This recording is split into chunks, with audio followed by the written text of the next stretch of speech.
Hi, Dharmista. Thank you so much for joining us to have a bit of a chat around International Women's Day and independent custody visiting. If you'd like to take a moment just to let our viewers know about who you are and what it is you do, please. Yes, of course. My name's Dharmista. I'm the volunteers manager for the Independent Custody Visiting Scheme in Leicestershire. And as part of Independent Custody Visiting, I manage a team of volunteers that carry out this function within the PCC's office. Okay, that's great. Thank you so much. So what do the custody visitors do then? What is independent custody visiting? Yeah. Independent custody visiting is the well-established system whereby volunteers attend police custody suites in order to check on the welfare of detainees that are being held there and the conditions in which they are being held, and also to ensure that their rights and entitlements are all being met. Custody visiting offers protection and confidentiality to detainees as well as the police, and it also offers reassurance to the community at large. The custody visiting is underpinned by the Home Office Code of Practice. So in 2002, it became statutory that all police and crime commissioners have an independent custody visiting scheme in place. And back in 2002, it was police authorities that held this authority. And since 2012, it's the police and crime commissioners that are required to ensure an independent custody visiting scheme is in place. Lovely. And did you say that the independent custody visitors are all volunteers? Yes, absolutely. So they all come from our local community. They are members of our local community. They come from all walks of life, and they work they volunteer 24 hours a day because obviously police custody suites are open throughout the day and night. So all visits are unannounced. So they have the authority to go any time of day or night, weekends, bank holidays, etc. Okay, brilliant. And how often do your volunteers go in normally? Would they do maybe one or two visits a month, or are they in there every day? Just so people get an idea of how often they might need to go in. Yeah, sure. So on average in Leicestershire, all our independent custody visitors go roughly once a month, and they all go in pairs. So they arrange a convenient and mutual time between themselves regarding their availability in case they have any other commitments during that time. Okay, that's brilliant. Thanks so much. Okay, so could you tell me a little bit about your role then as the manager of the scheme? What is it you do? Yeah. So I oversee the work of the volunteer independent custody visitors to ensure that they're basically looking at the rights and entitlements of detainees in police custody. I provide the ongoing support and guidance to our team of independent custody visitors.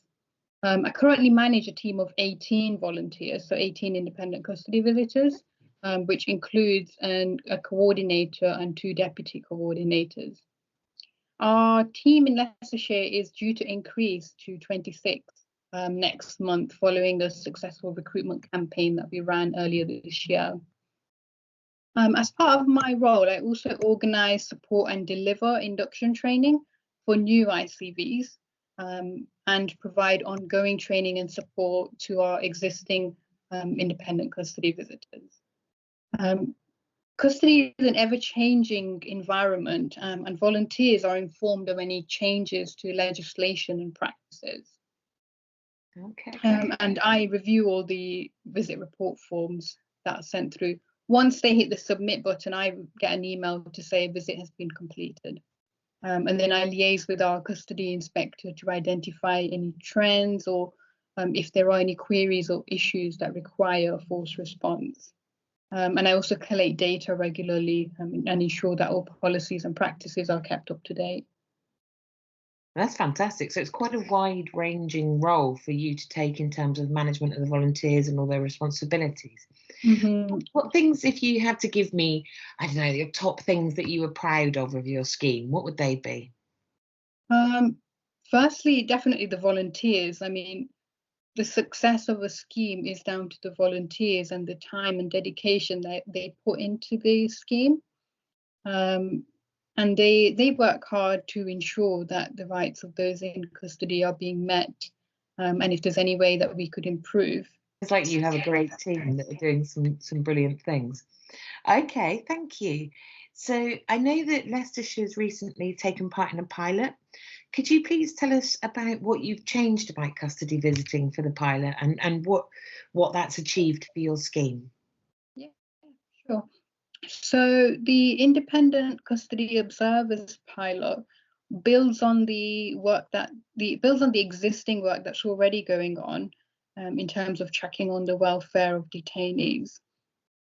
As part of the independent custody observers pilot, we request a random selection of custody records of vulnerable detainees, and they're scrutinized by myself and a group of my independent custody visitors in order to obtain a fuller understanding of their journey in custody.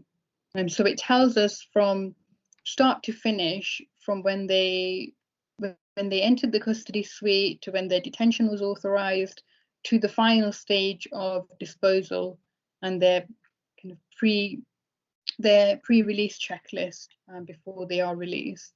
So it gives us a full picture in comparison to the traditional method of custody visiting, where the independent custody visitors get a snapshot of what's happening when they go, so they won't see the full journey of the detainee.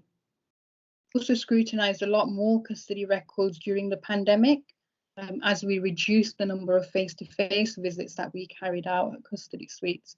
So it helped us provide further oversight and reassured us that the needs of those in custody were being met. And this information has been used to improve services, improve relationships between the police and us, and improved outcomes for vulnerable individuals. For example, those with mental health or children in custody. And it also ensures that all individuals are dealt with fairly and to a recognised and agreed standard whilst they're in custody. Okay, that sounds fantastic. So if we're thinking then about International Women's Day, how has the pilot impacted on the treatment and conditions of women in police custody specifically, please? Yeah. So one area we scrutinise is the care of female detainees in custody.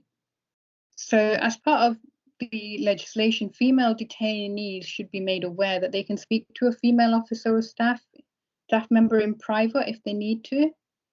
They should also be offered menstrual care products as standard practice and should not have to ask for them. This has been monitored as part of our pilot scheme, and we've seen a huge improvement in the care of female detainees, and we've seen positive outcomes for women in police custody. And there was also a really good example of a pregnant woman that was in custody. Obviously, pregnant women may have additional health and welfare requirements, physical and mental, and they're likely to experience heightened levels of this. So in Leicestershire, we have seen good practice in this area, and it's been reassuring for us that the example that we saw, the Leicestershire Police Custody Suite worked very hard to get a midwife into the suite and assisted with the checkup for the detainees. That was excellent to see. Our ICVs also check on the supplies of hygiene packs for female detainees to ensure that stocks are always available. And I've also seen that from custody record reviews where female detainees have regularly been offered a hygiene pack. Okay, that's fantastic. So there's some issues there around the legislation, ensuring women know what their rights are and have access to menstrual care, and some specific needs for maternity for detainees who are pregnant. That's great. So what do you think are the main issues that you and your ICVs have identified then? Is it those issues that we've talked about? Are there any others? So on rare occasions, there may be a delay in being offered the menstrual care products, or detainees actually being unaware of who their allocated female officer or staff is. But we've seen when this has been raised, it has been swiftly resolved by the custody staff. Any other issues could be, for example, arranging care for a child they look after whilst they're in custody. So I've noticed whilst reviewing custody records that if there is childcare requirements, custody staff are very accommodating and they ensure that childcare is promptly organised. They speak to family members and make sure that there is somebody available.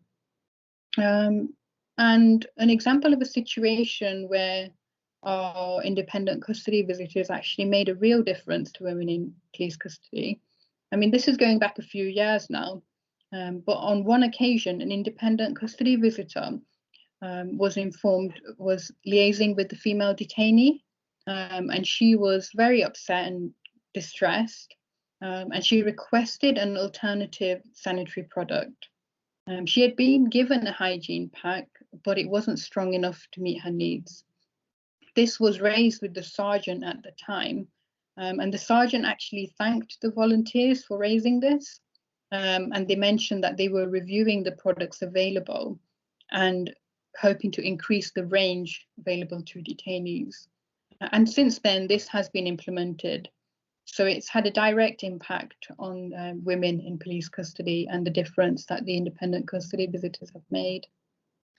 It's fantastic, isn't it? Because some people might have heard of independent custody visitors, but they don't necessarily know what they do or what impact they can make. And I think that's a really good, clear example, particularly for International Women's Day, to demonstrate that impact of your brilliant volunteers. So thank you for that. So if we think then a little bit about diversity, why do you think diversity is important in your scheme, and what role does gender play in that, do you think? So as part of our recruitment campaign, so when we recruit new custody visitors, we work extremely hard to ensure that our volunteers are reflective of the local community, and this is fundamental for the success of our scheme, and particularly important in the area we are in Leicestershire, where the population is very diverse. So our volunteers come from a diverse range of backgrounds and have differing life experiences. So having a gender balance is extremely important to ensure that there is a neutral viewpoint and a balanced viewpoint. As part of our induction training, we also provide training on equality and diversity, which includes unconscious bias. Everyone has biases, and by providing this training, we help volunteers recognize this and that different people see things differently. And by having a good gender mix, we feel confident that we're able to get the full story of what's happening in police custody suite. That's fantastic. Thank you very much. So if we think then, obviously, the world is in the grip of a pandemic at the moment, and that must surely have had an impact on all. So could I ask you to just have a think about how COVID and home working has impacted on you and your female volunteers specifically? Yeah, so for starters, it's been a steep learning curve, and all female volunteers have their individual circumstances. Some of our volunteers have been shielding due to pre-existing medical conditions, or some shielding due to their age. We've been extremely lucky that we've had some female volunteers that have been able to continue custody visiting during COVID and during the lockdown. And we're extremely grateful for this because it helps to ensure diversity as well as being representative of the local community. For some, it has been challenging at times, trying to juggle work life with childcare responsibilities, and this is something I've personally had to get used to. However, being able to spend more time with my little one and watch him grow has definitely been the silver lining for me, in terms of the kind of working from home arrangement. And I'd just like to wish everyone a happy International Women's Day and thank everyone for all the positive efforts and contribution they make to society. Well, and at the same time, I think we deserve to say thank you to you, not only for your contribution to this, but your ongoing contribution to the fairness and equitability of treatment of women in custody. So just on the kind of last note then, as a little bit of a wrap up, if people watching this are interested in custody visiting, what can they do to find out more information? Yeah, so for Leicestershire Custody Visiting Scheme, please visit the Leicestershire Police and Crime Commissioner's website, and there's a dedicated page on there about independent custody visiting. And if you wish to take part, feel free to email us with your contact details and expression of interest. And with your consent, we'll keep your details on file and contact you when recruitment commences once again. And if you wish to find out more about custody visiting nationally, then I'd point you to the direction of the Independent Custody Visiting Association's website, where you'll be able to find out from schemes nationally. So if you do live outside of Leicestershire, then you'll be able to find contact details for schemes in your area. Okay, that's fantastic. Thank you so much for spending time with us, Dharmista, and giving us a really fascinating overview of Leicestershire's work. Thank you so much. Thank you. Thanks for inviting me.